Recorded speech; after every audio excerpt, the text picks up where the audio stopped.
जड़ कर्म चेतन बंधकारु कर्म के अवसान का, कह कर स्वरूप यथार्थ जग का जो किया उपकार है, उसके लिए जिन वाणी माँ को वंदना शत बार है, वंदना शत बार है, वंदना शत बार है।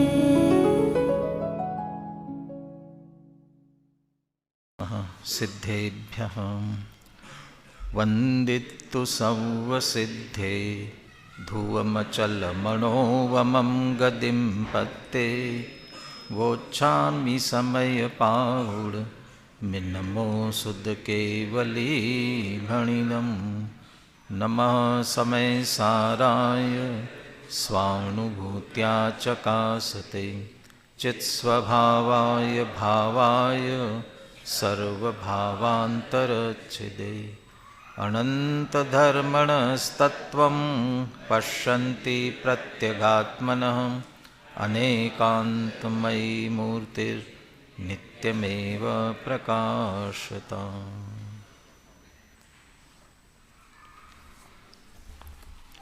समय सार परमागम सर्वविशुद्ध ज्ञानाधिकार, सर्वशुद्ध ज्ञान स्वरूप आत्मा को अन्य प्रकार से अशुद्धि तो है ही नहीं, लेकिन उसका जो सहज स्वभाव ज्ञेयों को जानने का है, इस कारण से भी अशुद्धि नहीं है, क्योंकि ज्ञेय ज्ञान में आते नहीं हैं, ज्ञान ज्ञेय में जाता नहीं है। ज्ञान उन समस्त ज्ञेयों से भिन्न ज्ञान स्वरूप ही रहता है, और ऐसे उस ज्ञान स्वरूप का आश्रय कराने के लिए ये सभी यहाँ चर्चा कर रहे हैं। अंत में आकर के इन गाथाओं में ज्ञान ही सब कुछ है, ज्ञान में ही सम्यक दर्शन, संयम, अंग पूर्वगत श्रुत, इन सब को यहाँ तक कि प्रव्रज्जा और धर्माधर्म कह करके शुभाशुभ भावों को भी ज्ञान पर ही घटित किया। सब कुछ ज्ञान ही है। गाथा और टीका अपन देख चुके थे। पंडित जयचंद जी छाबड़ा ने बहुत अच्छा भावार्थ लिखा उस पूरे विषय को लेते हुए, और ख़ास करके इसमें अंत में ऐसे ज्ञान को ही देखने की जो प्रेरणा दी गई है, अंतिम जो लिखा हुआ है, यदि टीका का अंतिम अंश देखेंगे, समय सारभूतम परमार्थ रूपम शुद्धम ज्ञानमेकम अवस्थितम द्रष्टव्यम, ज्ञान को ही इस तरह से देखना चाहिए। तो ज्ञान ज्ञान ज्ञान की इतनी चर्चा क्यों की, ये पंडित जयचंद जी छाबड़ा भावार्थ में बहुत अच्छी तरह स्पष्ट कर रहे हैं, और देखने का अर्थ भी तीन तरह से कर रहे हैं। ज्ञान को देखने की बात कर रहे हैं, वह भी तीन प्रकार से। वो तीन प्रकार स्तर की अपेक्षा से हैं। देखना तो एक ही प्रकार होता है, लेकिन स्तर की अपेक्षा से कैसे अंतर पड़ता है वो चर्चा ली है। अनुशीलन में पेज नंबर 103,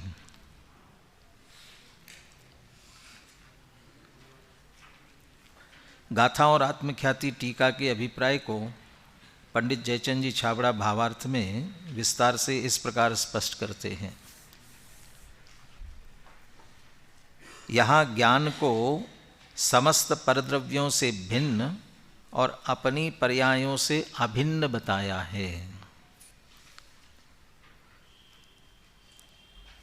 कुल कितनी गाथाएं थी? 15 गाथाएं थी ना। उन 15 गाथाओं में से 13 गाथाओं में तो भिन्नता बताई, परद्रव्यों से भिन्नता, और 14वीं गाथा में, 14वीं 15वीं गाथा में अभिन्नता ली।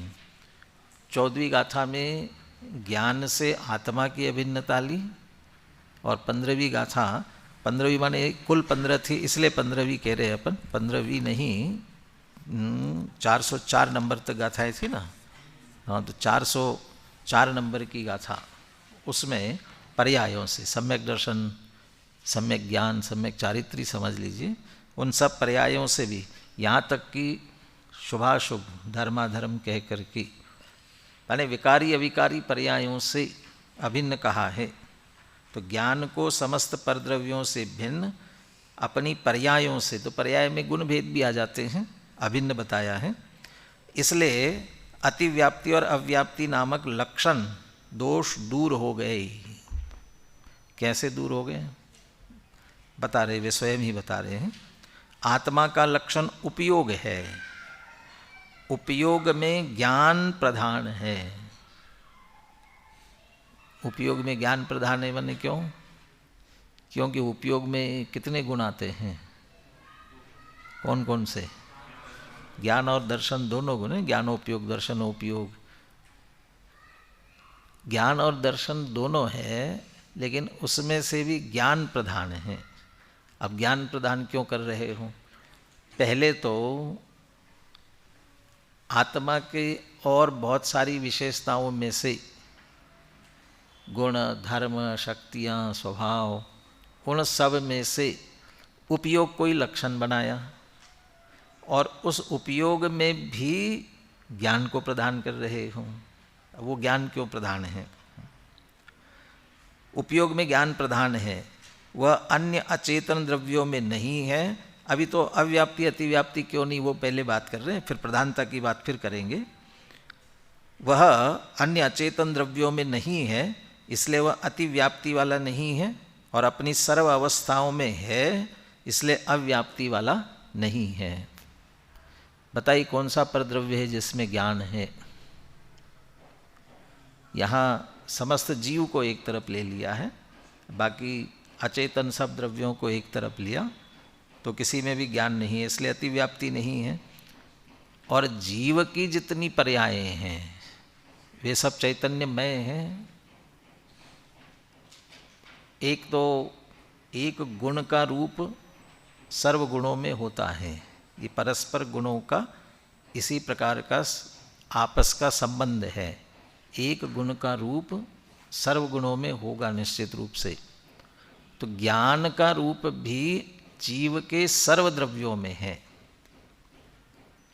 इसीलिए सम्यक दर्शन, चारित्र, ज्ञान तो ज्ञान है ही, चारित्र सब में, उनमें सब में, यहाँ तक कि विकारी पर्याय होगी तो आत्मा की है, तो उसमें भी ज्ञान निश्चित रूप से पाया जाएगा, ज्ञान से रहित नहीं होगा वह।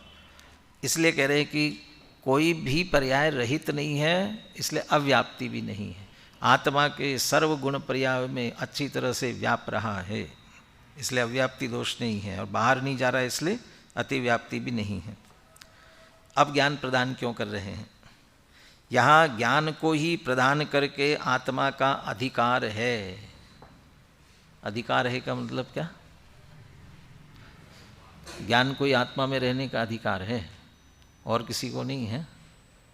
अधिकार का मतलब क्या? द्रव्य संग्रह में सबसे पहले जीव के कितने अधिकार कहे? 9 अधिकार कहे। तो वहाँ अधिकार का अर्थ क्या? माने इन विषयों को लेकर के कथन कर रहे हैं। तो कथन करने का अर्थ, निरूपण करने का अर्थ, या उस बात को मुख्य करके कथन करना, इसको भी एक तरह से अधिकार कह सकते हैं। तो यहाँ क्या कह रहे हैं कि आत्मा, यहाँ ज्ञान को ही प्रदान करके आत्मा का अधिकार है, माने आत्मा का निरूपण है, आत्मा का कथन है।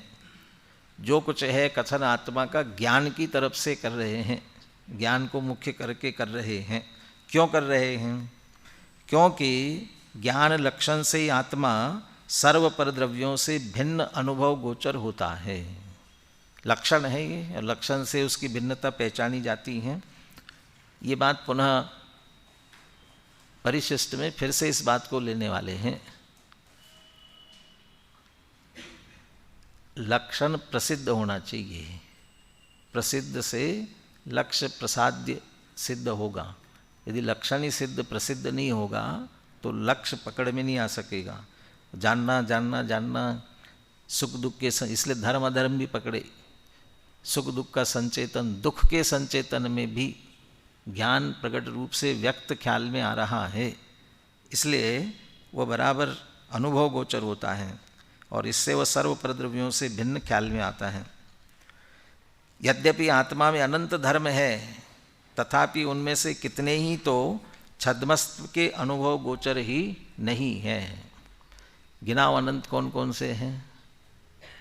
थोड़ा सा प्रयास पंडित जयचंद जी छाबड़ा ने, ये भी उन्हीं का है, जयचंद जी छाबड़ा का ही भावार्थ पढ़ रहे हैं, कहाँ की अब ख्याल में है, अनंत धर्मणस्तत्वम, वहाँ बताने की कोशिश की अनंत धर्म कैसे होते हैं। वहाँ भी विभिन्नता गिना दी। वैसे यहाँ भी वही गिना रहे कि अनंत तो बताए ही नहीं जा सकते ना, इसलिए कह रहे कि अनुभव गोचर नहीं है, छद्मस्त के ज्ञान के विषय नहीं है। उन धर्मों के कहने से छद्मस्त ज्ञानी आत्मा को कैसे पहचान सकता है, उसको अनुभव गोचर ही नहीं है। मानो केवल ज्ञान में आ भी गए हों, लेकिन छद्मस्त के पकड़ में आ ही नहीं सकते हैं, तो उनसे आत्मा वो नहीं समझ सकता है। और कितने ही धर्म अनुभव गोचर है, परंतु उनमें से कितने ही तो अस्तित्व, वस्तुत्व, प्रमेयत्व आदि तो अन्य द्रव्यों के साथ सामान्य अर्थात समान ही है, इसलिए उनके कहने से पृथक आत्मा नहीं जाना जा सकता। सामान्य गुण हैं, सब में हैं, तो आपको ख्याल में भी आए। 6 सामान्य गुण तो अच्छी तरह से ख्याल में आते ही हैं। धर्म युगलों में से भी वो अनेकांत को सिद्ध करने वाले, एक अनेक, भेद अभेद, नित्य अनित्य, ये सामान्य विषय, ये भी सब द्रव्यों में पाए जाएंगे, सभी द्रव्यों में रहेंगे ये। और भी बहुत से ऐसे धर्म जो सभी द्रव्यों में पाए जाने वाले आत्मा में भी हैं, तो उनसे भी आत्मा को पहचाना नहीं जा सकेगा, अन्यथा सभी अन्य धर्म भी, अन्य द्रव्य भी पकड़ में आएंगे, तो वो गुण भी गौण हो गए। फिर अब जो क्या कहने जा रहे हैं, कितने ही धर्म परद्रव्य के निमित्त से हुए हैं, उन्हें कहने से परमार्थभूत आत्मा का शुद्ध स्वरूप कैसे जाना जा सकता है। कौन से धर्मों की बात होगी? अभी जो प्रकरण चल रहा है उसी में से धर्माधर्मों कह दिया ना, शुभ अशुभ भाव अध्यवसान शब्द से कह दिया, भले आत्मा में हो रहे हैं, धर्माधर्मों के साथ भी आत्मा को अभिन्न कह दिया। वो विकार रूप परिणमना भी आत्मा का धर्म है। यदि आत्मा में शक्तियों में से एक वैभाविक शक्ति भी कही जाती है, यदि वह उस निमित्त से उस प्रकार परिणमने की शक्ति यदि नहीं होती, तो वह अशुद्ध शुभाशुभ भाव रूप हो ही नहीं सकता था।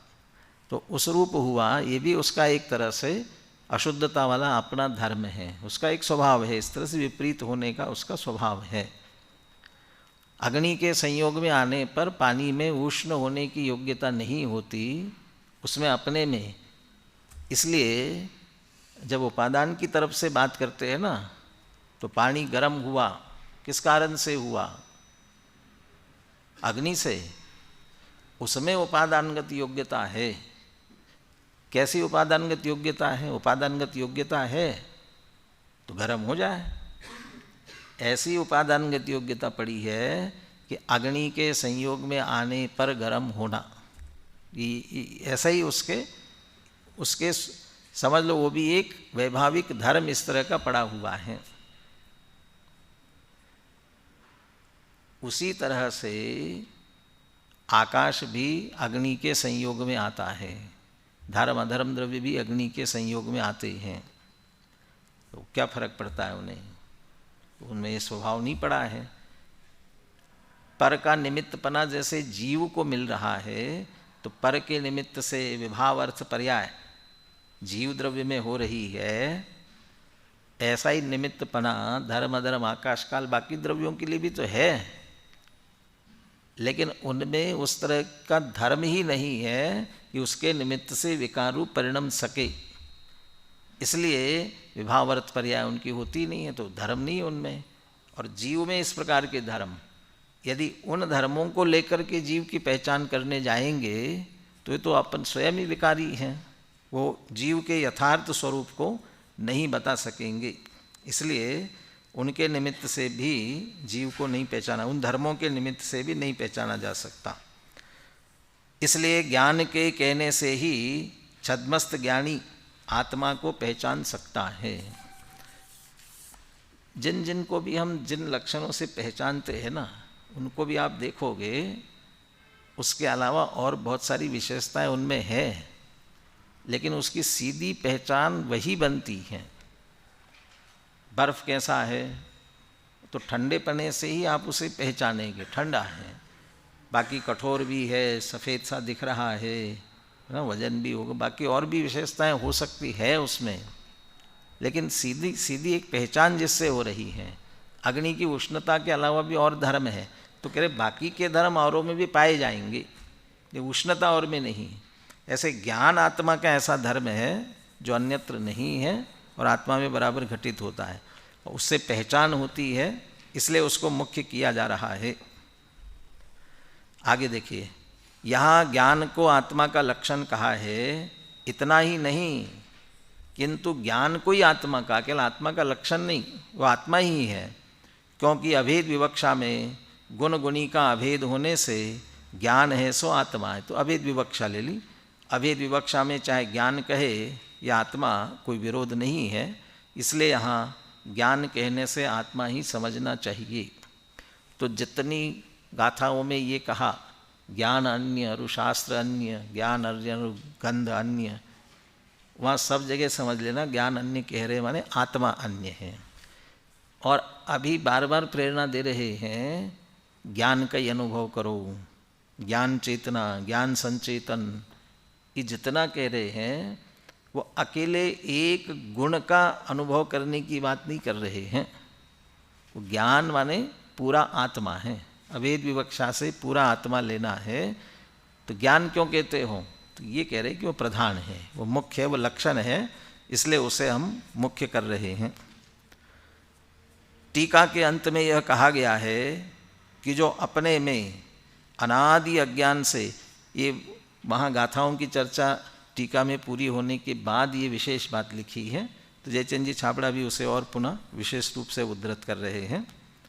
टीका के अंत में यह कहा गया है, जो अपने में अनादि अज्ञान से होने वाली शुभाशुभ उपयोग रूप पर समय की प्रवृत्ति को दूर करके सम्यक दर्शन ज्ञान चारित्र में प्रवृत्ति रूप स्वसमय को प्राप्त करके उस स्वसमय रूप परिणमन स्वरूप मोक्ष मार्ग में अपने को परिणमित करके स्वयं उस रूप होकर के जो संपूर्ण विज्ञान घन स्वभाव को प्राप्त हुआ है और जिसमें कोई त्याग ग्रहण नहीं है। ये विषय अभी आगे दो कलश अपन अभी पढ़ेंगे, उनमें भी पुनः ये विषय दोहराया जा रहा है।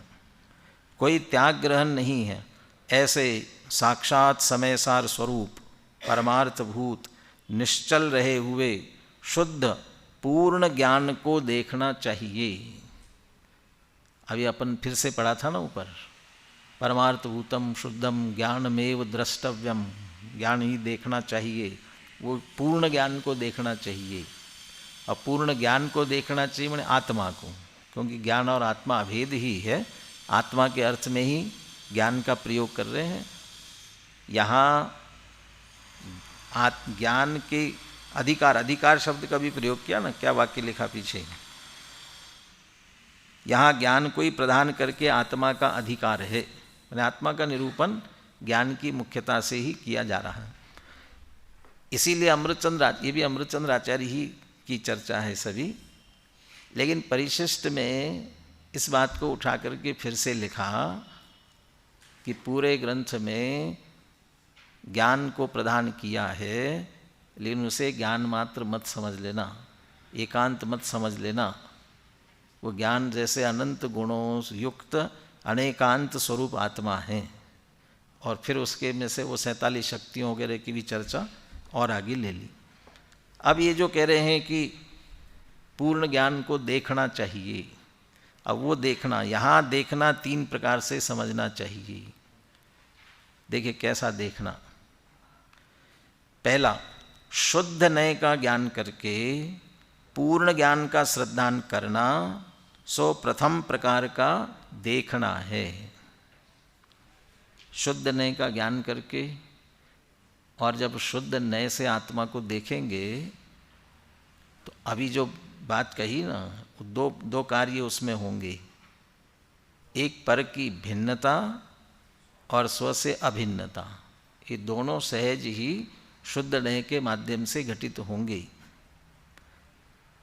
जो सबसे प्रथम छठवें कलश में सम्यक दर्शन की परिभाषा दी, एकत्वे नियतस्य शुद्ध नयतो व्याप्तुर्यदस्यात्मना पूर्ण ज्ञान घनस्य दर्शनमिह द्रव्यांतरेभ्य पृथक।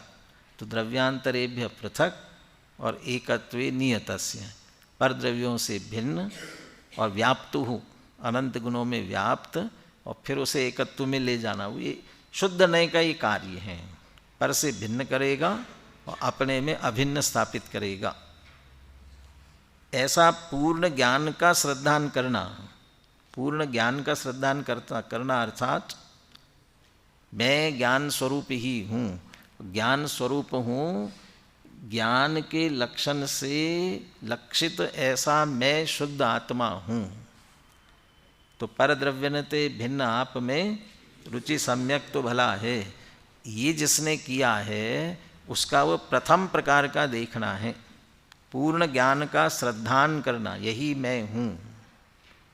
अयम अहम अनुभूति, अनुभूति से पकड़ रहे हैं, लेकिन अनुभूति से किसे पकड़ रहे हैं? अनुभूति स्वरूप भगवान आत्मा, पूरा आत्मा पकड़ रहे उस अनुभूति के माध्यम से। तो ये मैं हूँ ऐसा श्रद्धान करना, किसे देखा?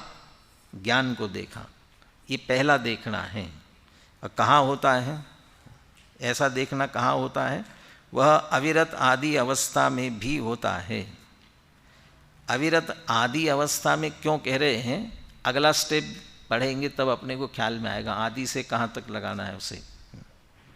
तो ये प्रथम श्रद्धान हुआ, ये प्रथम प्रकार का देखना है।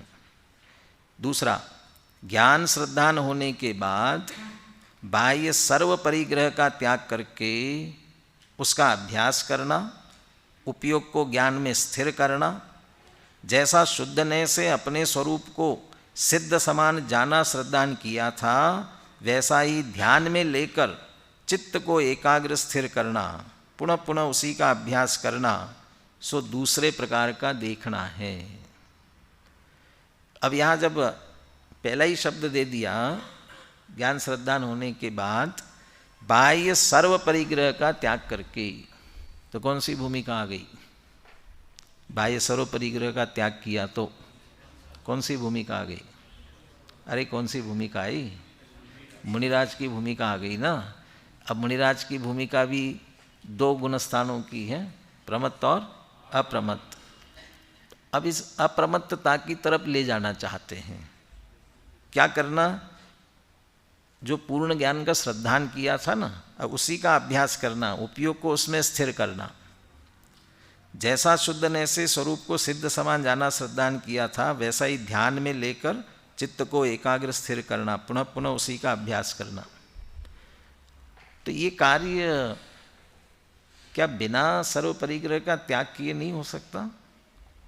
भाई आत्मा का चिंतन करना है, आत्मा की लीनता करनी है, पुनः पुनः जोरदार पुरुषार्थ लगाओ आत्मा का और आत्मा की एकाग्रता बढ़ाओ। हो सकता है कि नहीं हो सकता है? कि नहीं हो सकता है। कितना भी जोर लगाएंगे, यदि बाहर रंच मात्र भी परिग्रह है, वो जो सर्वोत्कृष्ट श्रावक की दशा कौन सी? 11 प्रतिमाओं में सबसे अंतिम प्रतिमा 11वीं प्रतिमा, नाम उद्दिष्ट त्याग। और उद्दिष्ट त्याग में भी दो भेद करते ना, क्षुल्लक और ऐलक की। ऐलक के पास क्या परिग्रह रहा? अकेला एक लंगोट मात्र रह गई है, उतना सा ही परिग्रह है। तब भी वह ये जो स्थिर, पुनः पुनः उसी का अभ्यास करना, ये पुनः पुनः जो स्थिरता वाली बात है वो नहीं कर सकता है, होती नहीं। तो क्या वो बाधक हैं? वो रोक रही है? वो नहीं रोक रही है। लेकिन अंदर में अपन यदि कर्णानियों की भाषा में ही कहे, वो दो कषाय चौकड़ी का अभी दो कषाय चौकड़ी का अभाव दो हुआ ना, दो का हुआ है, तीसरे का नहीं हुआ है। तो वो जो दो कषाय चौकड़ी का अभाव इतना ही हुआ है, ऊपर अभी जो दो कषाय चौकड़ी अभी बाकी है, बस वो समझ लीजिए उतनी विशुद्धि नहीं आई है, इस कारण वो पुनः पुनः स्थिर नहीं, वो बाधक नहीं बन रहा है। वो उतनी लंगोट क्यों नहीं छूटी है, उसके प्रति राग अभी छूटा नहीं है, उतना राग अभी अंदर पड़ा है, इसलिए स्थिरता नहीं होती है। ये तो निमित्त की तरफ से कथन किया गया, लेकिन दिखाएगा ना, यदि समस्त बाह्य परिग्रह का त्याग नहीं हुआ है, इसलिए राग अभी विद्यमान है, तो उतना राग है जिस कारण से पुनः पुनः स्थिर नहीं हो सकता। और जब ये छूटता है, अब ऐसा भी नहीं है कि ये छोड़ दिया इसलिए हो रहा होगा, छोड़ने के बाद, छोड़ने के साथ तीन कषाय चौकड़ी के अभाव रूप व्यक्त वीतरागता होनी चाहिए, वही छठा सातवां गुणस्थान होना चाहिए, तो ही ये हो सकेगा। तो यहाँ जो पुनः पुनः देख रहा है, अभ्यास कर रहा है, ये दूसरे प्रकार का देखना, माने स्थिरता बढ़ी, स्थिरता की वृद्धि हुई है। इस प्रकार देखना अप्रमत्त दशा में होता है। कहाँ हो रहा है? अप्रमत्त दशा में, प्रमत्त दशा में भी नहीं है। तो इसका मतलब जो पहला वाला कहा है, प्रथम प्रकार का देखना, वह कहाँ तक हुआ? अविरति में हुआ, देश विरति में हुआ और प्रमत्त विरत में भी हुआ। श्रद्धान है, श्रद्धान तो है, लेकिन उसी में स्थिरता नहीं है। और जब अप्रमत्त में पहुंचा है तो उसमें स्थिरता है, और फिर उससे ऊपर चढ़ेगा तो स्थिरता की निश्चित रूप से वृद्धि होगी। इसलिए इस प्रकार देखना अप्रमत्त दशा में होता है। जहाँ तक उस प्रकार के अभ्यास से केवल ज्ञान उत्पन्न न हो, वहाँ तक ऐसा अभ्यास निरंतर रहता है, यह देखने का दूसरा प्रकार हुआ। जैसे अप्रमत्त में स्वरूप की स्थिरता है, ऐसे फिर 8वां 9वां 10वां श्रेणी चढ़ना प्रारंभ हो जाती है, तो स्वरूप की स्थिरता ही है, स्वरूप की स्थिरता बढ़ती जाती है, लेकिन वह स्थिर हो करके देखा जा रहा है। तो हो गया, अब स्थिर हो गया स्वरूप में, अब तो क्या रह गया? अब फिर तीसरा कह रहे हैं, यहाँ तक तो पूर्ण ज्ञान का शुद्ध नय के आश्रय से परोक्ष देखना है। अभी तो शुद्ध नय को मुख्य करके आगम से जो निर्णय किया था, उसी में उपयोग स्थिर किया है। जब केवल ज्ञान उत्पन्न होता है तब साक्षात देखना है। अब शुद्ध नय का आलंबन नहीं रहा, शुद्ध नय चला गया, और अप्रमत्त दशा से जो स्थिरता करते करते जहाँ पूर्णता केवल ज्ञान हो गया, वहाँ अब सहज देखना हो गया, पूरा आत्मा का देखना हो रहा है। सो यह तीसरे प्रकार का देखना है। उस स्थिति में ज्ञान सर्व विभावों से रहित होता हुआ सबका ज्ञाता दृष्टा है, इसलिए तीसरे प्रकार का देखना पूर्ण ज्ञान का प्रत्यक्ष देखना है। अपने स्वरूप के साथ साथ में अब सबका ज्ञाता दृष्टा भी हो गया। ज्ञाता दृष्टा सबका हो रहा है, लेकिन अपने स्वरूप में लीन है। सकल गेय ज्ञायक तदपि निजानंद रसलीन, अपने स्वरूप में मग्न है। ऐसे स्वरूप में स्थिर होकर के अपने को देख रहा है, जान रहा है, अनुभव कर रहा है, लीन है। ये तीसरे प्रकार का देखना है। तो इस प्रकार ज्ञान को देखना चाहिए जो कहा है ना, तो ये प्रारंभ करके अंत तक, और अंत के बाद भी उसी तरह रही अनंत अनंत काल, यथा तथा शिव परिणय, उसमें भी उस ज्ञान को ही देखते रहते हैं। वही वह फिर सहज होता है। यहाँ तो बुद्धिपूर्वक समझ लो, पुरुषार्थ नाम दिया, वो भी है तो सहज ही, लेकिन वहाँ फिर कुछ नहीं करना है, पूरी तरह से अपने आत्मा का ही देखना, स्वभाव का ही देखना सहज हो रहा है, और उससे हुए आनंद को निरंतर अनुभव करते हुए जाना है। तो ये पिछले का विशेष भावार्थ जो पंडित जयचंद जी छाबड़ा ने लिखा, उसको अपन ने देखा। अब इसके उपसंगार में जो 2 कलश लिखे हैं, वही की वही बात, अभी जितनी चर्चा कर ली है, करीब करीब वही चर्चा 235 और 236 इन दोनों कलशों में ली है। दोनों कलश एक साथ लिए हैं, पद्यानुवाद भी एक साथ लिए हैं, नीचे श्लोकार्थ भी एक साथ दिया है, इसलिए अपन भी एक साथ ही इन्हें पढ़ते हैं। अन्येभ्यो व्यतिरिक्तमात्मनियतं बिभ्रत् पृथग्वस्तुता मादानोज्झनशून्यमेतदमलं ज्ञानं तथावस्थितं मद्याद्यन्तविभागमुक्तसहजं स्फारप्रभाभासुर शुद्धज्ञानगणो यथास्य महिमा नित्योदितस्तिष्ठति।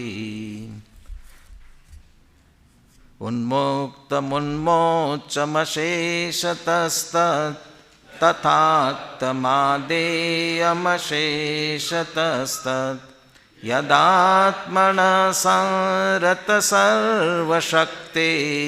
पूर्णस्य संधारणमात्मनीह। अभी अभी दो बातें कही थी। ज्ञान लक्षण जो बनाया ना, उसमें अतिव्याप्ति भी नहीं है और अव्याप्ति भी नहीं है। अतिव्याप्ति क्यों नहीं है? क्योंकि अन्य द्रव्यों में वह नहीं है। तो अन्य द्रव्यों में नहीं है, इसे ही कहते हैं अन्येभ्यो व्यतिरिक्तम, समस्त अन्य द्रव्यों से अत्यंत भिन्न है। और आत्मनियतम, लेकिन अपने आत्मा में अच्छी तरह से स्थित है। आत्मा के समस्त पर्यायों में वह स्थित है। आत्मनियतम बिभ्रत पृथग वस्तुताम, और ऐसा करने से उसने अपने आप में अलग वस्तुत्व धारण किया। एक अलग वस्तु, आत्मा एक अलग वस्तु है। ज्ञान शब्द ही दिया अधिकतर। ज्ञान ने एक अपनी एक अलग वस्तुता धारण की। यदि दूसरे में मिल जाता तो उसकी अपनी वस्तु स्वतंत्र नहीं होती दूसरे में मिलने से, या दूसरे इसमें मिलते या इसके टुकड़े होते तो भी इसकी वस्तुता पूरी अपने आप में घटित नहीं होती। जैसे प्रत्येक द्रव्य को द्रव्य होने के लिए अस्ति और नास्ति दोनों की आवश्यकता है। स्वरूप चतुष्टय से अस्ति और पर चतुष्टय से नास्ति, तब वस्तु का निर्णय होता है कि हाँ ये द्रव्य है। यदि इसमें से एक भी ना हो तो वस्तु नहीं बन पाएगी। यदि स्वरूप अस्ति ना हो, स्वरूप चतुष्टय से भी अस्तिता नहीं होगी तो वस्तु कैसे बनेगी? और पर चतुष्टय से नास्तिता नहीं होगी तो पर रूप हो जाएगी। तो बिभ्रत वस्तुताम, बिभ्रत पृथक वस्तुताम, अपनी पृथक वस्तुता को धारण किए हुए हैं। वैसे तो सब द्रव्यों की विशेषता है, लेकिन यहाँ ज्ञान पर घटित करना है उसे। और कैसा है? आदानोजन शून्य में तदमलम, आदान ओजन शून्यम, अन्य से पृथक है और अपने में स्थित है। जब अन्य से पृथक हुआ तो इसे कुछ लेना देना होता, अन्य से पृथक क्यों होता?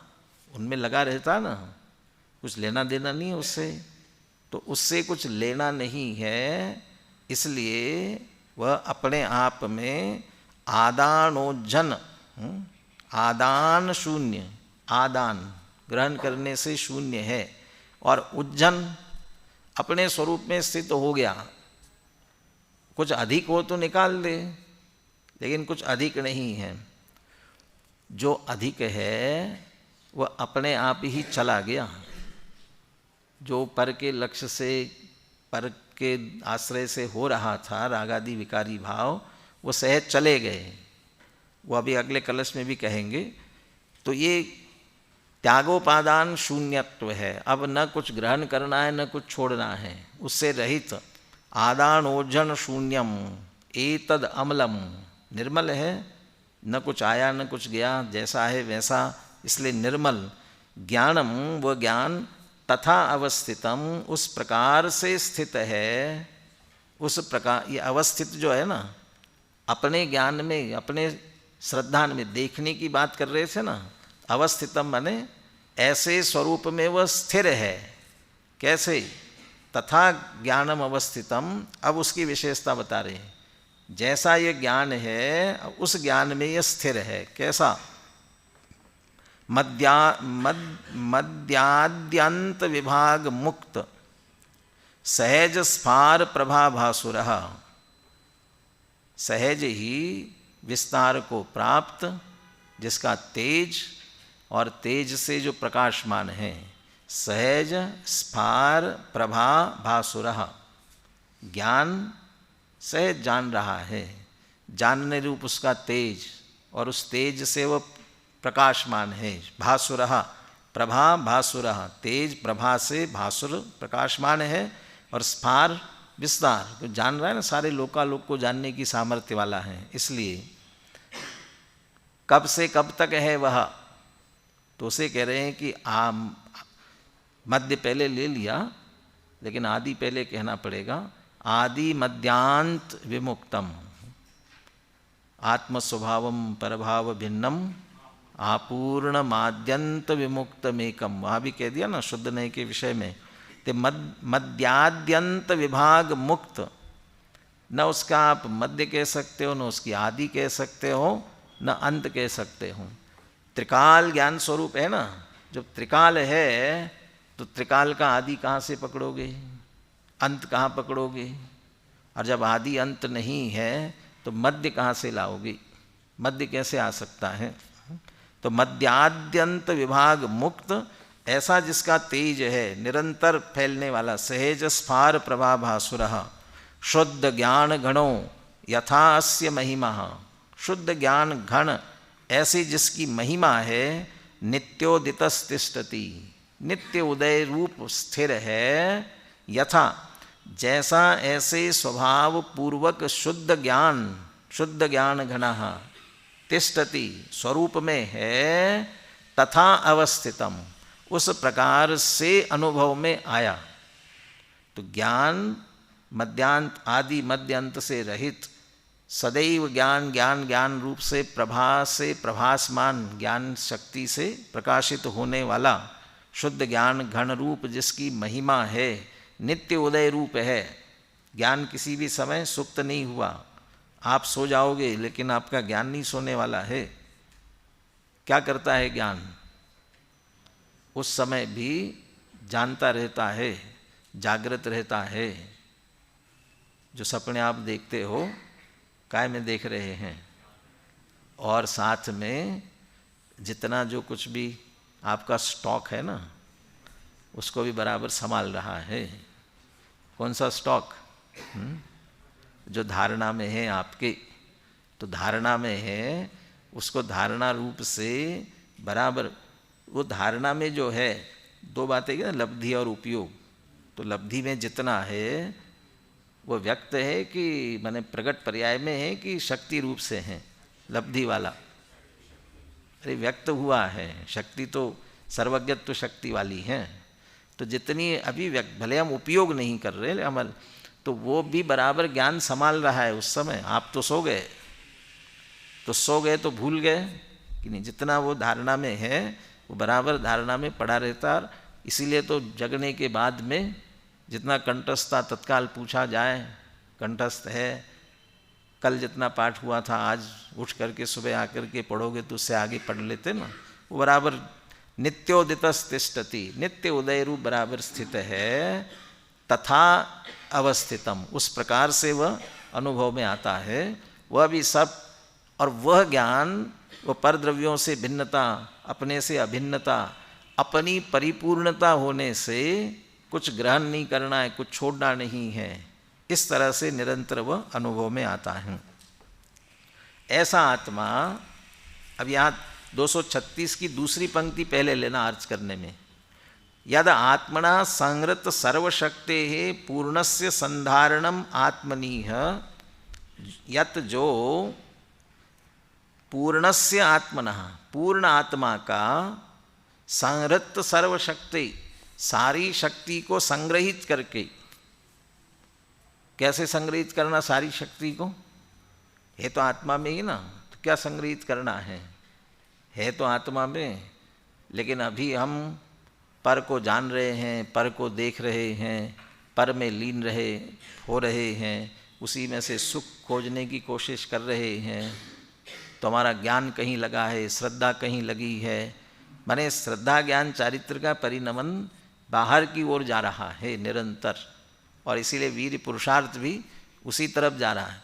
वह सारी शक्ति समेट करके ज्ञान भी निर्णय करे कि ये मैं आत्मा हूँ, श्रद्धा भी उसी को विषय बनाए, चारित्र भी उसी में स्थिर रहे, पुरुषार्थ भी पूरा इसी तरफ लगे, इसी में से आनंद ले, संहृत सर्वशक्ति। और ऐसा करने से आत्मनीय संधारणम, आत्मा का पूर्ण आत्मा का आत्मा में ही संधारणम, आत्मा में ही धारण करके रखना, माने आत्मा को आत्मा में लीन करना। और जब हमने अपनी सारी शक्तियाँ स्वसन्मुख करके आत्मा को आत्मा में धारण करके रखा, तो क्या हुआ? वो जो त्यागोपादान था ना, उसको याद करते हैं। उन्मुक्तम उन्मोचम अशेषतः तत्, ये जो हुआ है इसी में ही उन्मोचम, मोचम छोड़ने योग्य, उन्मोचम अच्छी तरह छोड़ने योग्य, बिल्कुल छोड़ने योग्य जो है, अशेषतः तत् उन्मुक्तम, वो सब पूरा छोड़ दिया, जो कुछ छोड़ने योग्य है वो छोड़ दिया। और दूसरी तरफ तथा आत्म आदेयम अशेषतः, आदेयम आत्म, और जो आदेय ग्रहण करने योग्य है, आत्म प्राप्तम, उसे ग्रहण कर लिया। किसके कारण से? वो अपनी सारी शक्ति आत्मा में लगा करके आत्मा को धारण कर लिया ना, आत्मा में लीन हुए, तो एक आत्मा पकड़ लिया। इसका अर्थ है छोड़ने योग्य सब छोड़ दिया और ग्रहण करने योग्य सब ग्रहण कर लिया, उसमें सब कुछ आ गया। एके साधे सब सधे, और सब साधे सब जाए, और हो गया सभी। श्रद्धा की वो 3 प्रकार के देखने की बात कर रहे थे ना, तो पहले वाला जो देखना है उसमें भी श्रद्धा की अपेक्षा जो कुछ ग्रहण करने योग्य ग्रहण कर लिया और छोड़ने योग्य छोड़ दिया। कहाँ? श्रद्धान में। क्योंकि ये चैतन्य स्वरूप आत्मा ही मैं हूँ, इसके अतिरिक्त मैं कुछ नहीं हूँ। तो ग्रहण करने योग्य एक आत्मा शुद्ध नहीं का विषयभूत, उसे ग्रहण कर लिया, उसके अतिरिक्त मैं कुछ नहीं हूँ। बाकी सब छोड़ने योग्य तो छोड़ दिया, श्रद्धान में छोड़ा। और जब चारित्र भी उसी में लीन हुआ, तो फिर अब क्या बचा? क्या छोड़ना? और दूसरे प्रकार के देखने में अप्रमत्त गुणस्थान से लिया था, अब वहाँ सर्व परिग्रह छोड़कर जितना छोड़ने योग्य सब छोड़ दिया। और क्या छोड़ते? वस्त्र छोड़े, धन्य मुनीश्वर आत्महित में छोड़ दिया, घर छोड़ा, संसार छोड़ा, परिवार छोड़ा, धन संपत्ति वैभव छोड़ दिया ना। अब क्या बचा छोड़ने लायक? चमड़ी उतार के रख दे, चमड़ी उतारी जा सकेगी? तो नहीं उतारा ना। छोड़ने योग्य सब छोड़ दिया। किस कारण से? संधारणम आत्मनीह, आत्मा को धारण कर लिया ना। आत्मा इतना उत्कृष्ट लगा ग्रहण करने योग्य, इसलिए उसे ग्रहण किया, छोड़ने योग्य सब छोड़ दिया। माने उस एक आत्मा के ग्रहण करने में छोड़ने योग्य सब छूट गए और ग्रहण करने योग्य सब ग्रहण हो गए। और इसी आधार से आगे चल करके जो प्रकरण अब आगे जा रहा है उसमें द्रव्यलिंग भावलिंग, तो द्रव्यलिंग जो है वो वास्तविक मोक्ष मार्ग नहीं है, भावलिंग है, वही वास्तविक मोक्ष मार्ग है कि उसमें ग्रहण करने योग्य ग्रहण हुआ, छोड़ने योग्य छोड़ दिया। और द्रव्यलिंग लिया है तो तुम तो सोच रहे हैं कि मैंने छोड़ दिया, अरे वो तो तुम्हारे छोड़ने योग्य था ही नहीं। क्यों? क्योंकि उसके तुमने ग्रहण ही नहीं किया था। तो छोड़ने योग्य क्या था? ये मैं नहीं हूँ, ये मेरा नहीं है, ये छोड़ने योग्य था, वो तो छोड़ा नहीं। और ग्रहण क्या करना था? कि मैं चैतन्य स्वरूप आत्मा हूँ, ये ग्रहण करना था। और क्या ग्रहण किया? मैं ये लिंगधारी हूँ, मैंने ये लिंग धारण, मैं मुनि लिंग, मैं ये मैंने नग्न दिगंबर अवस्था धारण किए, ये मैंने ये धारण किया कि जबकि आत्मा को धारण करना था, तो ये नहीं धारण किया, इसलिए यथार्थ नहीं है, ये इस तरफ आगे बढ़ने वाले हैं। चलिए श्लोकार्थ पढ़ते हैं, फिर अपन श्लोक पद्यानुवाद पढ़ के चर्चा पूरी करते हैं। अन्य द्रव्यों से भिन्न, अपने में ही नियत, ये पहले 235 का अर्थ है। पृथक वस्तुत्व को धारण करता हुआ, ग्रहण त्याग से रहित, स्वभाव से ग्रहण त्याग से रहित है, और जब आत्मा में लीन हुआ तो जो त्यागने योग्य छूट गया, ग्रहण करने योग्य ग्रहण हो गया सभी उसमें। इस प्रकार अनुभव में आता है कि जिसकी आदि मध्य अंत रूप विभागों से रहित सहज फैली हुई प्रभा के द्वारा दैदीप्यमान शुद्ध ज्ञान घन रूप महिमा नित्य उदित रहे। ज्ञान का संचेतन, इस तरह से ज्ञान निरंतर अनुभव में आता है। सर्व शक्तियों को स्वयं में समेट लिया है जिसने, ऐसे इस आत्मा के द्वारा पूर्ण आत्मा का आत्मा में धारण करना ही छोड़ने योग्य सभी को छोड़ना और ग्रहण करने योग्य सभी को ग्रहण करना है। यदि आत्मा को बिना जाने जितना कुछ भी छोड़ो और जितना कुछ भी ग्रहण करो, हमने इतना त्यागा और ये प्रतिमा ले ली, ये नियम ले लिया, ग्रहण कर लिया, वो कुछ नहीं है। और एक आत्मा पकड़ में आया तो सब कुछ हो गया। बोले श्लोक और पद्यानुवाद दोनों बोलिए। अन्येभ्यो व्यतिरिक्तमात्मन्येहं बिभ्रतः वस्तुतः मानानोचन शून्यमेतदमलं ज्ञानं तथावस्थितं मध्यान्तर्विम् आगमोत्सहजः स्फाटप्रभाभासुरः शुद्धज्ञानघनो यथास्य महिमा नित्योदितस्तिष्ठति उन्मुक्तमुन्मोच्यसेष उन्मुक्तमुन्मोच्यसेष अशेष अशेषता मोचम उन्मोचम अशेषतस्तत् उन्मोचमशेषतस्तत् तथात्मादेयमशेषतस्तत् यदात्मना संवृतसर्वशक्ते पूर्णस्य संधारणमात्मनीय है। अन्य द्रव्यों से पृथक विरहित ग्रहण हर त्याग से यह ज्ञान निधि निज में नियत वस्तुत्व को धारण किए है।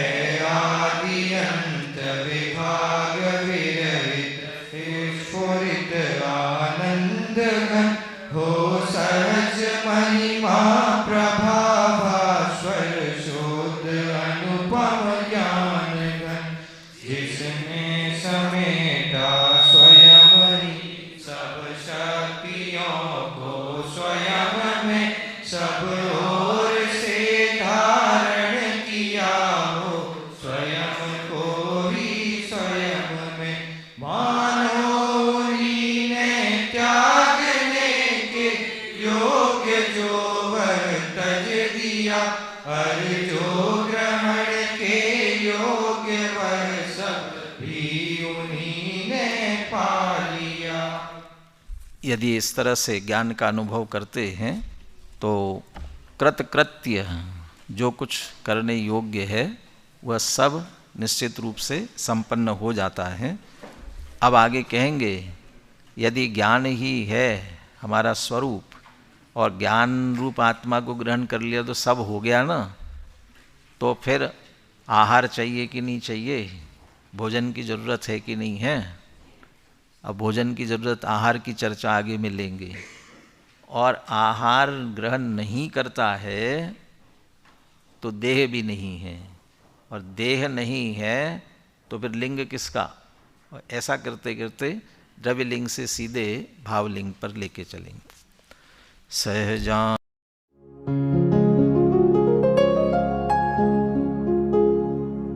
निज निधि निज में बताए, यह अनंत उपकार है।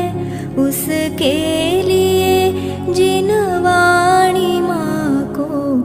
वंदना शत बार है, वंदना शत बार है, वंदना शत बार है।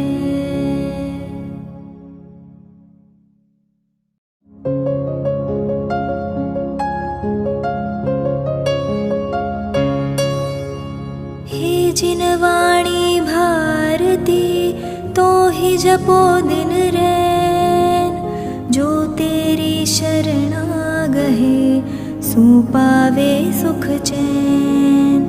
जावाणी के ज्ञान ते सूझे लोकालोक, सोवाणी मस्तक नवो सदा देत हो ढोक।